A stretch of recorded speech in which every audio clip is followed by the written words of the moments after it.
Shalom, comment vous allez, chers auditeurs? J'espère que vous allez bien, moi ça va.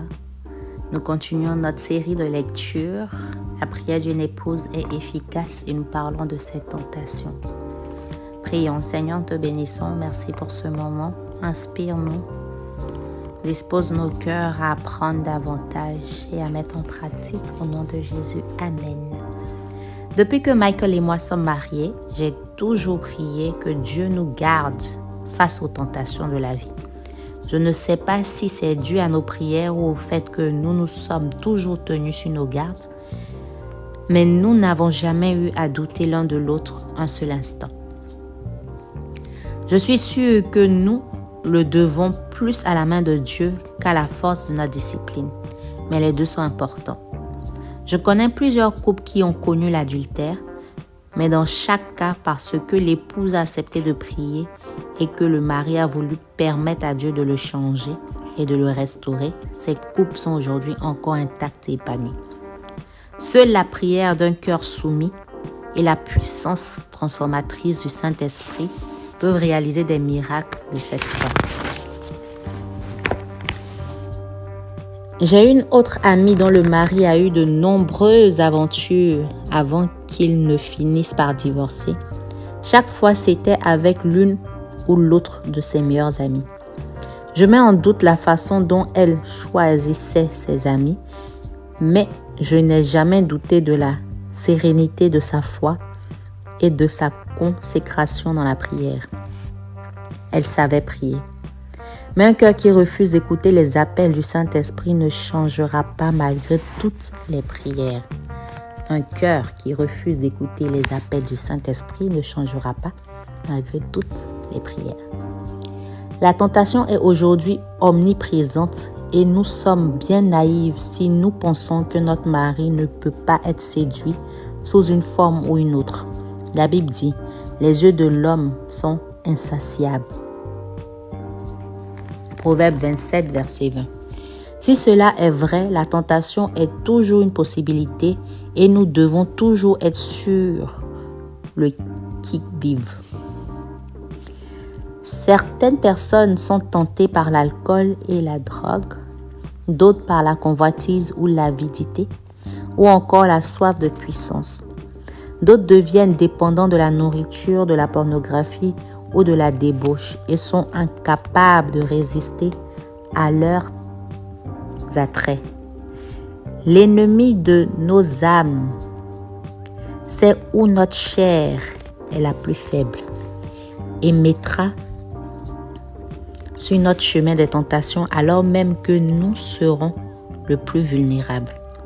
La question n'est donc pas de savoir si nous serons tentés, mais comment nous réagirons quand elle surviendra. Je vous recommande d'y faire face par la prière du début jusqu'à la fin. Si la prière ne peut pas empêcher un homme de faire quelque chose qu'il est déterminé à faire, elle peut réduire les voies de la tentation et renforcer notre détermination à la surmonter. La prière peut ouvrir la voie qui mène à de bons choix. La Bible dit que Dieu ne nous tente pas. Ce sont nos désirs qui nous attirent et nous séduisent. Ce sont nos désirs qui nous poussent à pécher et à introduire la mort dans nos vies. Mais heureux l'homme qui supporte patiemment la tentation, car après avoir été éprouvé, il recevra la couronne de vie que le Seigneur a promise à ceux qui l'aiment. Jacques 1, verset 12. Dieu veut que nous triomphons de la tentation parce qu'il désire nous bénir, mais il souhaite voir s'il peut nous faire confiance pour faire de bons choix afin de surmonter nos désirs charnels. Il nous donnera une issue si nous la désirons assez pour rechercher son secours. Il nous donnera une issue si nous la recherchons assez pour nous faire braver. Le meilleur moment pour commencer à prier à ce sujet, c'est sûrement avant que quoi que ce soit n'arrive. Jésus enseigna ainsi ses disciples, priez afin que vous ne tombiez pas en tentation. Luc 22, verset 40. Il nous dit aussi, veillez et priez afin que vous ne tombiez pas en tentation. L'esprit est bien disposé, mais la chair est faible. Marc 14, verset 38. Si votre mari lutte dans certains domaines, priez afin qu'il ait assez de partenaires de prière fidèles avec lesquels il pourra partager ouvertement ses combats. Leur être redevable et recevoir la prière. Le fait de confesser ouvertement notre péché devant Dieu et nos frères et sœurs contribue plus que tout à minimiser la puissance du tentateur. Malheureusement, bien des hommes sont réticents à révéler les domaines dans lesquels ils sont le plus tentés, se fermant ainsi à ce qui pourrait devenir leur protection. Si après avoir prié avec persévérance, votre mari persiste à tomber dans les mains de la tentation, ne portez pas le blâme. La décision finale lui appartient. Il a choisi de marcher selon la chair et non selon l'esprit. Je dis donc, marchez selon l'esprit et vous n'accomplirez pas les désirs de la chair, car la chair a des désirs contraires à ceux de l'esprit. Et l'esprit a des désirs contraires à ceux de la chair. Ils sont opposés entre eux, afin que vous ne fassiez point ce que vous voudrez. Galates 5, versets 16 à 17. N'arrêtez pas pour autant de prier pour lui, aussi désespéré que la situation puisse sembler. Quand vous le voyez encore et encore face à la tentation, sachez que Dieu a pourvu un moyen d'échapper et que vous pourriez bien être l'instrument qu'il veut utiliser pour l'aider à le trouver. S'il n'y a pas de problème de tentation dans votre couple, soyez-en reconnaissants et priez qu'il en soit toujours de même. La prière du jour. Seigneur, je te prie de fortifier mon mari afin qu'il résiste à toute tentation qui se présente sur sa route. Enlève toute mauvaise pensée de son esprit afin qu'elle n'atteigne pas son cœur et qu'il n'y succombe. Ne nous laisse pas tomber dans la tentation, mais délivre-le du mal. Adultère, pornographie, drogue, alcool, dépendance de la nourriture, jeux d'argent et autres perversions. Écarte-le de la tentation, surtout dans le domaine de, entre parenthèses, nommer une tentation spécifique.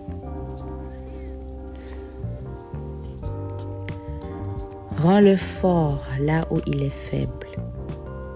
Aide-le à s'élever au-dessus de tout ce qui s'érige en forteresse sur sa vie. Qu'il puisse dire « Je ne mettrai rien de mauvais devant mes yeux. Je hais la conduite des pécheurs. Elle ne s'attachera point à moi. » Psaume 101, verset 3. Seigneur, tu as dit « Comme une ville forcée et sans muraille, ainsi est l'homme qui n'est pas maître de lui-même. » Psaume 25, verset 28.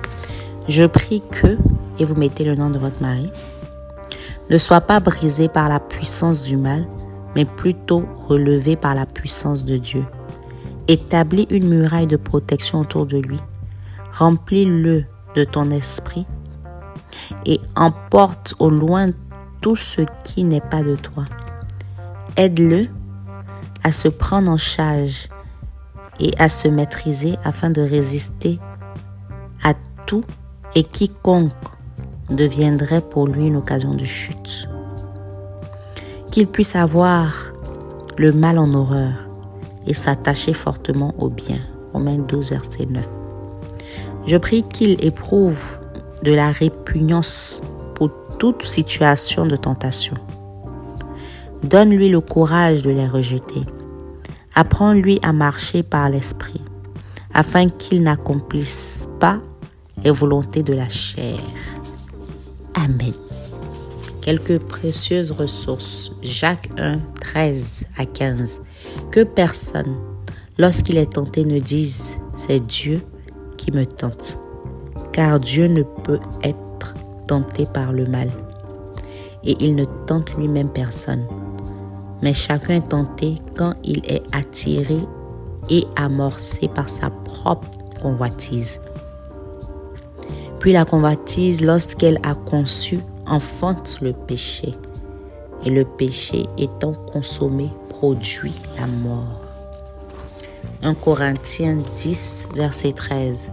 Aucune tentation ne vous est survenue qui n'ait été humaine. Et Dieu, qui est fidèle, ne permettra pas que vous soyez tentés au-delà de vos forces.